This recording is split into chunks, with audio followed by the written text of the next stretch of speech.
ഉണ്ട്. അഡ്വക്കേറ്റ് അനിൽകുമാർ, നമ്മൾ ഇതിനു മുൻപ് മാധ്യമങ്ങളിലൂടെയും ഒപ്പം പ്രതിപക്ഷവും ഒക്കെ ഉന്നയിച്ച ആരോപണമാണ് PPE കിറ്റ് അഴിമതി എന്നുള്ളത്.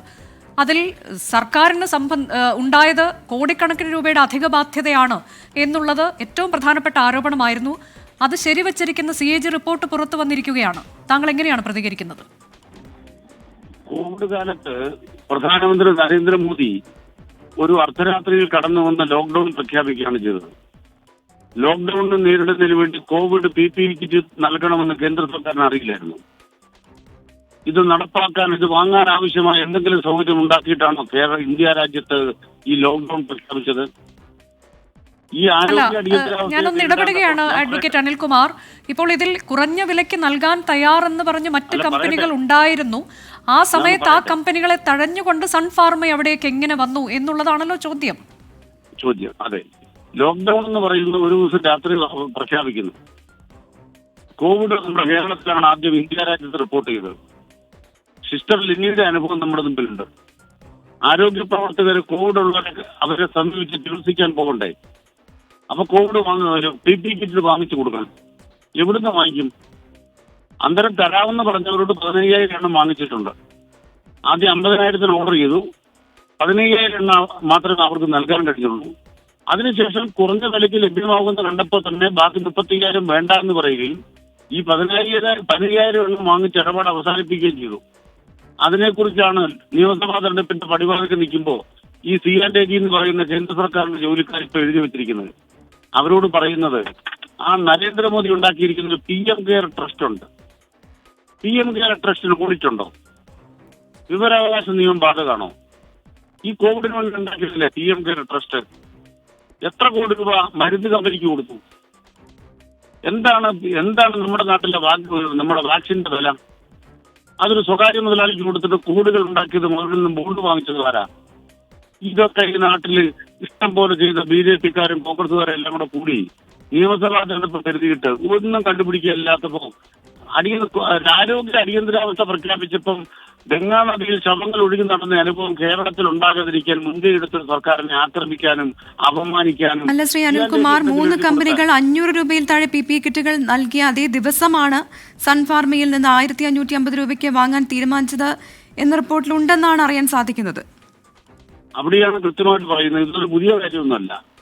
ഈ 500 രൂപയ്ക്ക് തരാമെന്ന് പറയുന്ന കമ്പനി പറയുന്ന സമയത്ത് ലഭ്യമാകുന്ന വിശ്വാസം ബന്ധപ്പെട്ട ഉദ്യോഗസ്ഥന് വേണം. ഇത് വാങ്ങുന്നവർക്ക് വേണം. നിങ്ങൾക്ക് PPE കിറ്റിലെ ഡോക്ടറെ കൊണ്ട് പോകാൻ പറ്റുകയില്ല. അപ്പൊ കോവിഡ് കിറ്റ് ഉറപ്പുവരുത്താനാണ് സർക്കാരിന്റെ ബാധ്യത.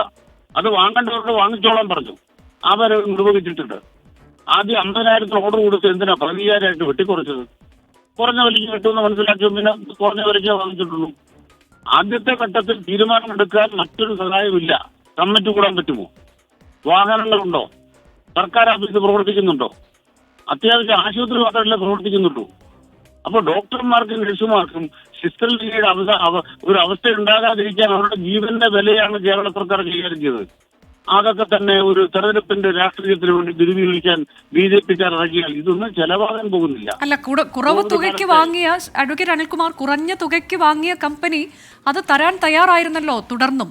അപ്പോൾ അത് വേണ്ട എന്ന് വെച്ച് എന്തിനാണ് ഈ സൺഫാർമയിലേക്ക് പോയത് എന്നുള്ളത്? അവിടെയാണല്ലോ അധിക ബാധ്യത വന്നത്. ഒരിക്കലും വേണ്ടാന്ന് വെച്ചില്ല. ഇവിടെ കേരളത്തിൽ ആദ്യം ഇത് റിപ്പോർട്ട് ചെയ്യപ്പെടുന്ന ഘട്ടത്തിൽ കേരളമാണ് അടിയന്തരമായി പർച്ചേസ് ഓർഡർ കൊടുക്കുന്നത്. അങ്ങനെ പർച്ചേസ് ഓർഡർ കേരളം കൊടുക്കുമ്പോൾ 50,000 പർച്ചേസ് ഓർഡർ കൊടുക്കുന്നു. കിട്ടുന്നിടത്ത് വാങ്ങിക്കാൻ പോവാണ്. ഒരു അടിയന്തര സാഹചര്യം വന്ന് കിട്ടുന്നിടന്ന് വാങ്ങിക്കത്തില്ലേ? പന്തളത്ത് വെള്ളപ്പൊക്കം വന്നപ്പം കൊല്ലത്തൊന്നതിനാണ് ഇതുമായിട്ട് വെള്ളമായിട്ട് വന്നത്. നിങ്ങൾക്ക് ടെൻഡർ ചെയ്താൽ തൊട്ടടുത്ത് ചെങ്ങന്നൂരത്ത് വെള്ളം കിട്ടുന്നവരായിരുന്നു ചോദിച്ചാലോ? പക്ഷേ ഇത് കോവിഡ് സമയത്താണ് അനിൽകുമാർ. 10.23 കോടി രൂപയുടെ അധിക ബാധ്യത സർക്കാരിനുണ്ടായി എന്നുള്ളത് ഗുരുതരമായൊരു കാര്യമല്ലേ അനിൽകുമാർ? കോവിഡ് കാലത്ത് നമ്മളെല്ലാം അടച്ചടച്ച് വീട്ടിയിരുന്നല്ലോ. എത്ര ബാധ്യത ഉണ്ടായി രാജ്യത്തിന്? എത്ര കോടി നഷ്ടം ഉണ്ടായി നമ്മുടെ രാജ്യത്തിന്? മനുഷ്യന്റെ ജീവന്റെ വിലയാണ്. ആ ജീവന്റെ വില കേരളത്തിലെ സർക്കാർ പരിഗണിച്ചു. അത് പരിഗണിക്കാത്ത കേന്ദ്ര സർക്കാരിന്റെ കീഴിലാണ് ആളുകൾ ചത്ത് മലിച്ചത്. കോവിഡ് കാലത്ത് ഗംഗാ നദിയിൽ ഒഴുകി നടന്നത്. അതിന് കേരളം മനുഷ്യജീവന് കൊടുക്കേണ്ടി വന്ന വിലയാണത്. അതിന്റെ ഭാഗമായി കേരള സർക്കാർ ഉത്തമ വിശ്വാസത്തോടു കൂടി ചെയ്ത കാര്യങ്ങളാണ്. അതൊന്നും ഒരു CAG എന്ത് ആക്ഷേപിക്കാൻ ശ്രമിച്ചാലും നിലനിൽക്കുന്നതല്ല. അല്ല, ഇപ്പോൾ ഈ അഴിമതിക്കെതിരായി നൽകിയ കേസ് ലോകായുക്തയുടെ പരിഗണനയിൽ ഉണ്ട് എന്നുള്ളതാണ് അറിയാൻ സാധിക്കുന്നത്. അപ്പോൾ ഈ CAG റിപ്പോർട്ട് ഇപ്പോൾ ഈ കാര്യങ്ങൾ ശരിവെക്കുമ്പോൾ അതിനെ ഏതു തരത്തിലാകും പ്രതിരോധിക്കുക? എന്തിനാ ഈ ദുരന്ത നിവാരണ നിയമം എന്നൊരു സാധനം വരുന്നത്? ദുരന്ത നിവാരണ നിയമം പ്രഖ്യാപിച്ചു കഴിഞ്ഞാൽ നിങ്ങൾ സ്റ്റോക്ക് പർച്ചേസ് റൂൾസ് പ്രകാരം ടെൻഡർ വേണ്ട എന്ന് എവിടെയാ പറഞ്ഞിട്ടുള്ളതെന്ന് മനസ്സിലായിട്ടില്ലേ? കേന്ദ്ര സർക്കാർ തന്നെ ദുരന്ത നിവാരണ നിയമപ്രകാരം നിങ്ങൾ വാങ്ങുന്ന ഒരു പർച്ചേസിനും ടെൻഡർ വേണ്ടെന്ന് പ്രഖ്യാപിച്ചതിനാവിനെ കേന്ദ്രം വാങ്ങിച്ചെല്ലാം ടെൻഡറിലാണോ? നമുക്ക് അങ്ങോട്ടൊന്ന് ഓഡിറ്റ് ചെയ്ത് നോക്കാം. ഇത് കേരളത്തിനെതിരായി യുദ്ധം ചെയ്യാൻ വേണ്ടി CNDG കുറെ ആളുകളെ ഉദ്യോഗസ്ഥന്മാരെ വെച്ചിട്ട് കേരളത്തിനെതിരെ കുറിപ്പടി എഴുതി നമ്മുടെ നാട്ടിലെ സ്വർണ്ണക്കള്ളക്കടത്തിന്റെ കാലത്ത് കെട്ടുകഥ ഉണ്ടാക്കിയവരെ കെട്ടുകഥ ഉണ്ടാക്കാറിന് തിരിച്ചിരിക്കല്ലേ? ഇതൊന്നും നാട്ടുകാർക്കിടെ ചെലവാകില്ല. കോവിഡ് വന്നിട്ട് കാലത്തായി. ഈ കോവിഡ് വന്നിട്ട് ഇപ്പോഴാണോ CNDG ഉണർന്നത്? അടുത്ത നിയമസഭാ തെരഞ്ഞെടുപ്പിന് 5 മാസമേ ഉള്ളൂ, അല്ല 1 കൊല്ലമേ ഉള്ളൂ. അപ്പൊ അതിന് മുന്നൊന്നും തലക്കിക്കളയാം എന്ന് വിചാരിച്ചാൽ അതൊന്നും തലങ്ങത്തില്ല. പക്ഷെ ഇത് ഒരു ദുരന്തത്തിന്റെ സമയത്താണ് സർക്കാർ നിശ്ചയിച്ച വിലയേക്കാൾ 545 രൂപയാണ് സർക്കാർ നിശ്ചയിച്ചത്. അതിനേക്കാൾ 300% ഏകദേശം അധിക വിലയ്ക്കാണ് ഈ കിറ്റ് വാങ്ങിയത്. എന്നാൽ ഈ സർക്കാർ നിശ്ചയിച്ച വിലയോടെ ഏകദേശം അടുത്ത തുകയ്ക്ക് നൽകാനായി 4 കമ്പനികൾ അപ്പോൾ തയ്യാറായിരുന്നു താനും. പിന്നെ എന്തിനാണ് ഇങ്ങനെ ഒരു നീക്കം നടത്തിയത് എന്നുള്ളതാണ്. അതെ, കൃത്യമായിട്ട് പറയാം. കോവിഡ് പ്രഖ്യാപിക്കുന്നു, ലോക്ക്ഡൌൺ പ്രഖ്യാപിക്കുന്നു. ലോക്ക്ഡൌൺ പ്രഖ്യാപിക്കുന്നു ഏതൊക്കെ ആഫീസ് പ്രവർത്തിക്കുന്നുണ്ടോ? ആളുകൾക്ക് കൂട്ടായി തീരുമാനം എടുക്കാൻ പറ്റുമോ? ഫിസിക്കൽ മീറ്റിംഗ് ഉണ്ടോ? ബന്ധപ്പെട്ട ഉദ്യോഗസ്ഥന്മാർ ഉണ്ടാക്കുക എന്നുള്ളതാണ് പ്രധാനം. PPE കിറ്റ് ലഭ്യമാക്കുക. പിന്നെ PPE കിറ്റ് പല നിലവാരത്തിലുണ്ട്. ഈ നിലവാരം അനുസരിച്ച് ഏറ്റവും ഉയർന്ന നിലവാരം വാങ്ങിക്കേണ്ടി വരും അന്നേരം. പിന്നീട് നിലവാരം പറയാൻ ആര് പരിശോധിക്കാൻ പോകുന്നു? കോവിഡ് കാലത്ത് ഈ PPE കിറ്റിന് നിലവാരം ആരെങ്കിലും പോയി പരിശോധിക്കുമോ? 500 രൂപ ഒരു കമ്പനി തരാമെന്നാൽ ഇതിന്റെ നിലവാരം ആര് പരിശോധിക്കും? പല നിലത്തിലുള്ള കിറ്റുകളില്ലേ? PPE കിറ്റ് തന്നെ പല ടൈപ്പില്ലേ? അതിൽ ഏത് ടൈപ്പാണ് ഈ പറയുന്നത്? ആരെങ്കിലും ഒരാൾ പറഞ്ഞാൽ ഉടനെ അത് വെച്ച് CNDG എഴുതുകയാണോ? ദുരന്ത നിവാരണ നിയമം വരുമ്പോൾ ആ നിയമപ്രകാരം എന്തുകൊണ്ട് സ്റ്റോക്ക് പർച്ചേസ് റൂൾസ് ഒഴിവാക്കിയിട്ടുണ്ട് കേന്ദ്ര സർക്കാർ? ഇതൊക്കെ നമ്മുടെ നാട്ടിൽ വ്യക്തമല്ലേ? ഇതെല്ലാം നമ്മുടെ കൺമുമ്പിൽ ഉണ്ടായിട്ടും നമ്മളെ കടന്നാക്രമിക്കാൻ, കേരളത്തെ കടന്നാക്രമിക്കാൻ കേന്ദ്ര സർക്കാരിന് താല്പര്യം കാണും. വേറൊന്നും കിട്ടാത്തപ്പോ ഇങ്ങനത്തെ കെട്ടുകഥ ഉണ്ടാക്കാൻ പറ്റും. ഒരു കെട്ടുകഥയും നിയമത്തിനോട് നിൽക്കുന്നില്ല. ലോകായുക്ത കേസൊക്കെ ഉണ്ട്. ആ കേസൊക്കെ നേരിടാനുള്ള അഡ്വക്കേറ്റ് അനിൽകുമാർ, ഇതിലൊരു ധനവകുപ്പ് ഒരു അന്വേഷണം നടത്തുന്നുണ്ടായിരുന്നല്ലോ. ആ അന്വേഷണത്തിന്റെ വിവരങ്ങൾ എന്താണ്? അന്നും പുറത്തു വന്നതായി അറിയില്ല. ഇതിൽ അനിത ടെസ്റ്റിക്കോട്ട് എന്ന സ്ഥാപനത്തിന് 550 രൂപയ്ക്ക് നൽകിയ കരാർ റദ്ദാക്കിക്കൊണ്ടാണ്, താങ്കൾ പറഞ്ഞത് വസ്തുതാവിരുദ്ധമാണ് എന്നതാണ് CAG റിപ്പോർട്ടിൽ പറയുന്നത്.